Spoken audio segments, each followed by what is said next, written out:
Oke, Bu Feby. Oke. Iya. Assalamualaikum warahmatullahi wabarakatuh. Waalaikumsalam warahmatullahi Warahmatullahi wabarakatuh, wabarakatuh. Bu. Bagaimana kabarnya sekarang Ananda? Baik, Bu. Baik. Alhamdulillah Alhamdulillah. sehat. Iya. Lah, sebelum kita memulai pelajaran kita hari ini, oh, kita berdoa dulu ya. Dan tolong siapkan ketua kelas, Rio. Oke, Bu. Turut siap. Doa. Bismillahirrahmanirrahim. Selesai. Iya, terima kasih Rio. Nah, selanjutnya kita masuk materi kita hari ini, yaitu tentang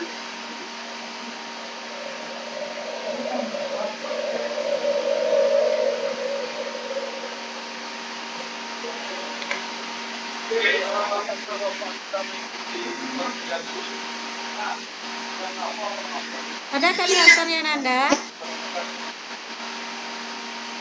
Kelihatan, Bu. Nah, materi kita hari ini yaitu toleransi dan memelihara kehidupan manusia, yaitu berdasarkan surat Yunus ayat 40 sampai 41. Siapa yang bisa membacakan? Siapa? Coba Ibu Sasni bacakan. Ayatnya nggak kelihatan, Bu. Oh ya, sebentar ya.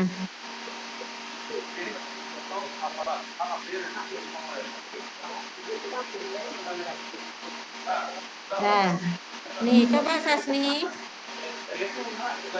Belum lagi, Bu. Itu. Sudah, Hah? Bu. A'udzu Nah, nggak kelihatan? billahi minasyaitonir rajim. Bismillahirrahmanirrahim. Wa minhum man yu'minu bihi wa minhum man la yu'minu bihi.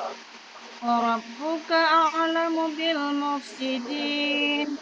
Wa in kadzabuka faqul li 'amali wa lakum 'amalukum antum bari'una mimma a'malu ana bari'un ta'malun. Iya, terima kasih Sasni. Lah, terjemahannya, di antara mereka ada orang yang beriman kepada Al-Quran, dan di antara mereka ada pula yang tidak beriman padanya. Tuhanmu lebih mengetahui tentang orang-orang yang berbuat kerusakan. Jika mereka mendustakanmu, Nabi Muhammad, katakanlah, bagiku perbuatanku dan bagimu perbuatanmu. Kamu terlepas dari apa aku perbuat dan aku pun terlepas dari apa yang kamu perbuat. Jadi ayat ini, surat Yunus ini menjelaskan bahwa manusia itu terbagi dua, ada yang beriman kepada Al-Quran dan ada pula yang tidak beriman. Jadi apa yang kamu perbuat, apa yang kamu buat baik buruk itu, baiknya atau buruknya itu adalah akan dicatat oleh Allah Subhanahu wa taala. Nah, kemudian nah, siapa yang bisa membacakan isi kandungannya? Coba Firman Iya, Bu. bisa menjelaskan isi kandungan surat Yunus ayat 41 sampai 42, Iya, Bu. 40 sampai 41. 1, 42. Satu. Isi kandungan ayat surat Yunus, yaitu surat yang ke-10 ayat 40 sampai 41. Yang pertama, Iya, manusia terbagi menjadi dua kelompok, iya, yaitu kelompok orang yang beriman dengan Al-Quran dan yang tidak. Kemudian yang iya, kedua, orang-orang yang berbuat kerusakan adalah kelompok yang tidak beriman pada Al-Quran. Yang iya, ketiga, Allah Subhanahu wa Ta'ala memerintahkan Rasulnya Shallallahu Alaihi Wasallam dan kaum muslimin untuk menjauhi golongan orang-orang yang mendustakan Al-Quran. Kemudian yang iya. keempat, setiap amal perbuatan akan mendapatkan balasan yang setimpal dan bertoleransilah dalam menghadapi perbedaan. Itu, Bu. Iya, terima kasih Firman, bagus sekali. Jadi di sini sudah jelas bahwa surat Yunus ini menjelaskan kepada kita bahwa kelompok orang itu ada kelompok orang yang beriman, ada juga kelompok orang yang tidak beriman kepada Al-Quran. Nah, selanjutnya,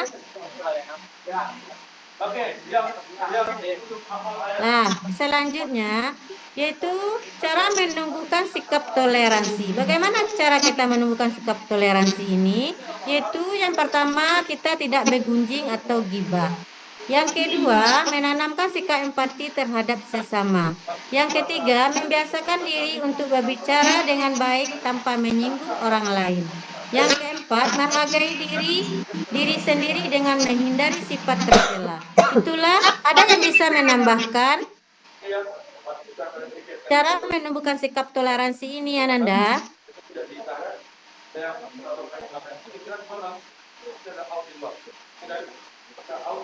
Nah, kalau tidak kita lanjut, yaitu dengan manfaat menerapkan sikap toleransi. Yang pertama yaitu meningkatkan rasa kasih sayang dan persaudaraan. Yang kedua, meningkatkan rasa nasionalisme dan cinta keberagaman tanah air. Yang keempat, menjadi orang menerima dan menghargai segala perbedaan. Yang keempat, terciptanya kehidupan rukun dan damai. Jadi manfaatnya bagi kita kalau kita menerapkan sikap toleransi dalam kehidupan sehari-hari, maka tercipta kehidupan rukun dan damai. Nah, kemudian memelihara kehidupan manusia. Nah, memelihara kehidupan manusia itu berdasarkan surah Al-Maidah ayat 32. Coba Firman bacakan surah Al-Maidah ayat 32. Bisa diperbesar sedikit, Bu. Oh iya.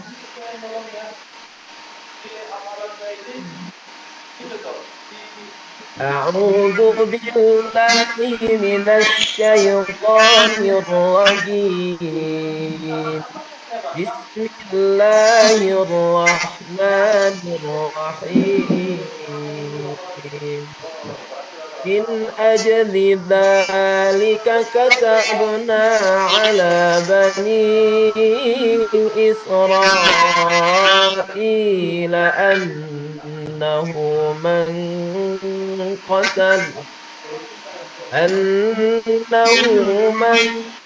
قتل نفسا بغير نفس أو فساد في الأرض فكأنما قتل الناس جميعا ومن أحياها فكأنما أحيا الناس جميعا ولقد جاءتهم رسلنا بالبينات ثم إن كثيرا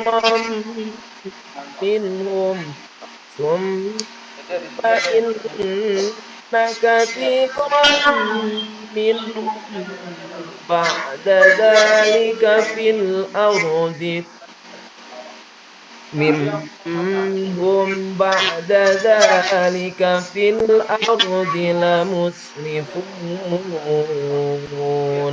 صدق Allahul Azim. Iya, terima kasih Firman.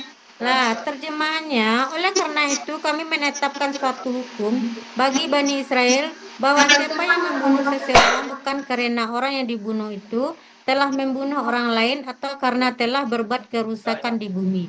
Maka seakan-akan dia telah membunuh semua manusia sebaliknya. Siapa yang melihara kehidupan seorang manusia, dia seakan telah melihara kehidupan semua manusia. Sungguh rasul-rasul kami benar-benar telah datang kepada mereka dengan membawa keterangan-keterangan yang jelas. Kemudian sesungguhnya banyak di antara mereka telah melampaui batas. Siapa yang bisa mengambil intisari dari surah Al-Maidah ayat 32?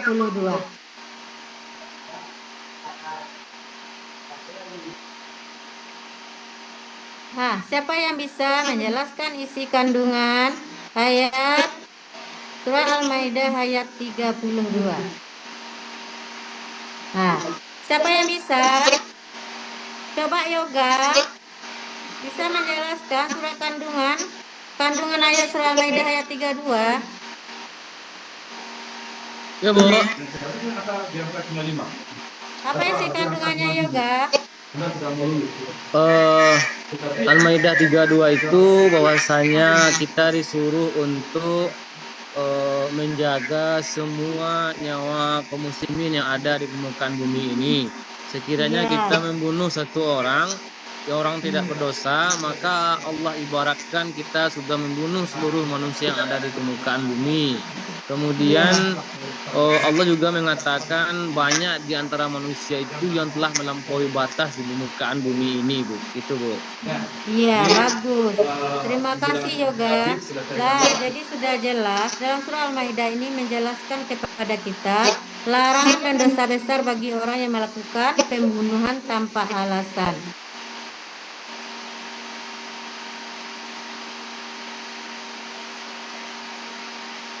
Nah, kemudian apa pengertiannya memelihara kehidupan manusia?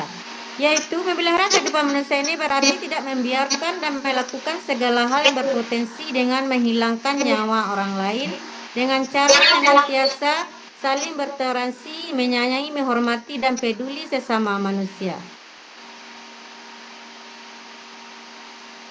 Kemudian ada lagi manfaatnya. Kalau kita melihara kehidupan manusia, itu ada manfaatnya bagi kita. Yang pertama yaitu akan terlaksana perintah Allah Subhanahu wa taala dan Rasul-Nya. Yang kedua yaitu terwujud suasana kehidupan yang aman dan damai sejahtera. Yang ketiga terlindungi hak-hak manusia secara proporsional. Yang keempat menumbuhkan sikap peduli dan empati terhadap sesama. Yang kelima, bahagia karena dapat saling menolong antar sesama dan menumbuhkan persaudaraan. Yang terakhir, dikelilingi orang-orang baik dan terciptanya kehidupan yang harmonis. Nah, kemudian bagaimana kita menerapkan toleransi dalam melihara kehidupan manusia? Nah, yang pertama yaitu ada toleransi di lingkungan keluarga. Kalau di lingkungan keluarga itu kita saling menyayangi dan menghormati antar anggota keluarga. Kemudian bisa juga kita menghargai pendapat dan pemikiran dari anggota keluarga. Yang ketiga yaitu menjalankan peran di dalam keluarga yang baik. Jadi kalau kita saling menyayangi dan menghormati akan terciptanya di lingkungan keluarga yang rukun dan damai. Lah, kemudian toleransi di lingkungan sekolah. Siapa yang bisa membaca? Coba Doni. Apa ini toleransi di lingkungan sekolah, Doni? Ya, Bu. Toleransi di lingkungan sekolah yang dapat saya pahami ya, Bu ya, adalah saling menghargai sesama teman, saling menghargai pendapat orang lain atau teman lain dalam berpendapat. Mungkin itu dulu, Iya. Bu. Iya, terima kasih Doni, bagus sekali. Jadi bisa juga ini taat pada peraturan sekolah, menghormati guru dan orang yang lebih tua di sekolah. Kemudian menghargai pendapat teman. Nah, itu adalah termasuk toleransi di lingkungan sekolah. Kemudian toleransi di lingkungan masyarakat. Coba Asnimar. Mana Asnimar? Ya, Bu. Nah, bagaimana toleransi di lingkungan masyarakat Asnimar? Oh, Kelihatan? nggak kelihatan, Bu. Oh, nggak kelihatan. Nah, iyalah. Iya, Bu. Oke lah. Nah, Besar jadi dikit, Bu. Jadi penampak. Ada. Baiklah, toleransi di lingkungan masyarakat yaitu yang pertama berbuat baik, tolong menolong dan menghargai antar tetangga tanpa membedakan agamanya. Dan yang kedua, tidak mengganggu peribadatan agama lain. Dan yang ketiga, tidak memancing konflik. Itu Bu jawabannya dari saya. Iya. Terima kasih Asnimar. Jadi toleransi di lingkungan masyarakat ini banyak. Pokoknya kita berbuat baik, tolong menolong, menghargai antar tetangga dan tanpa membedakan agama. Kemudian ini adalah penerapan sikap toleransi melihara kehidupan manusia. Yang pertama yaitu senantiasa menerapkan toleransi di tengah masyarakat. Yang kedua, saling menyayangi, menghormati, dan peduli satu sama lain. Yang ketiga, menghibur tetangga yang terkena musibah. Yang keempat, merawat keluarga yang sedang sakit. Yang kelima, tidak melakukan hal-hal yang membahayakan diri sendiri. Nah, ini ada lembar kerja yang tadi kan sudah Ibu bentuk kelompoknya. Kelompok 1 yaitu silakan amati gambar yang ada gambar yang 61. Kelompok 2 silakan amati gambar 6.2. Yang ketiga, kelompok 3 yaitu amati gambar 6.3. Yang kelompok 4 amati gambar 6.4. Dan silakan kamu diskusikan ya. Nanti kamu presentasikan, Ibu kasih waktu 2 menit. Iya, Bu.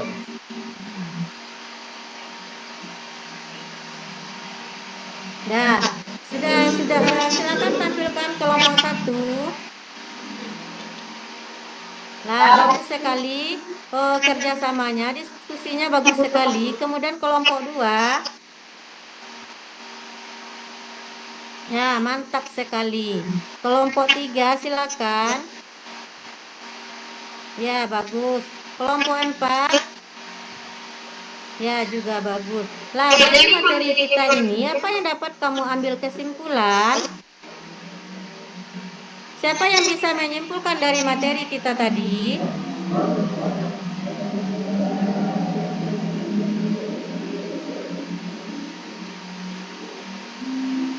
Nah, jadi kesimpulannya, sikap toleransi dan melihara kehidupan manusia ada 2 hal yang saling berkaitan. Dengan bertoleransi berarti kita menghargai dan menghormati pilihan atau agama orang lain yang berbeda dari kita. Ketika kita sudah memiliki sikap toleransi, berarti kita juga memiliki rasa untuk melihara kehidupan manusia dengan tidak mengusik perbedaan satu sama lain, bahkan saling membantu antar sesama. Toleransi dalam Islam adalah saling menghargai dan menghormati hubungan antar manusia, bukan hubungan antar Sang Pencipta dan hambanya. Nah, sampai di sini apa ada pertanyaan Anda? Paham, Bu. Paham, Titi? Insya Allah, Bu. Insya Allah, Bu, paham, Bu. Kalau sudah paham, untuk pertemuan kita kali ini, Bu cukupkan sekian. Dan kita lanjutkan minggu depan. Assalamualaikum warahmatullahi wabarakatuh. Waalaikumsalam.